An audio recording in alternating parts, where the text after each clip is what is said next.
Thank you for joining us for Fox 2 News at 5. I'm Mandy Murphy. And I'm Shirley Washington. First on Fox, all 20 of the remaining living Israeli hostages returned home to an emotional reunion today.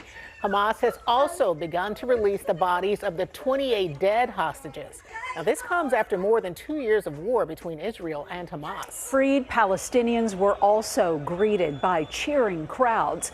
The release of nearly 2,000 prisoners is part of phase 1 of the ceasefire deal between Hamas and Israel. President Donald Trump was in Egypt today, where he was joined by more than 20 other world leaders to sign and finalize the framework for the stability in Gaza. The summit aims to permanently end the war in Gaza, disarm Hamas, and rebuild a Gaza Strip in ruins.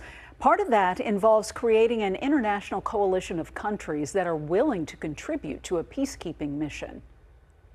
From this moment forward, we can build a region that's strong and stable and prosperous and united in rejecting the path of terror once and for all. We're very happy to see that the war stopped and the hostages going back to their families. But we all understand this is also still a very fragile.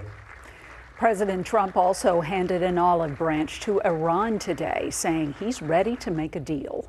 The historic move ends a chapter of anguish that gripped families around the world. Here at home, Fox 2's Kelly Hoskins spoke with the Jewish Federation of St. Louis and elected leaders as emotion, pride, and hope ripple through the local community.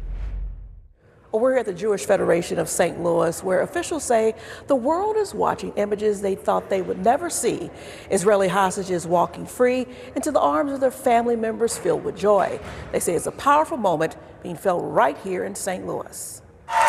Smiles, tears, and embrace, 2 years in the making. Pictures released by the Israel Defense Forces show hostages finally free, reunited with families who never stopped praying for their return. Across Israel, joy erupted. Tens of thousands converged on the hostage square in Tel Aviv, once a place of vigils, now filled with flags, chants, and celebration.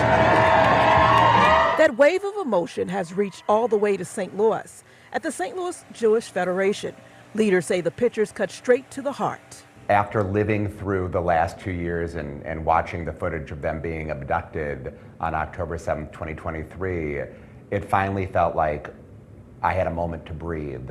And I know the community is feeling that way as well. But the Federation also urges reflection, recognizing those still missing and honoring the costs paid. And it's a really big collective sigh of relief and cautious optimism.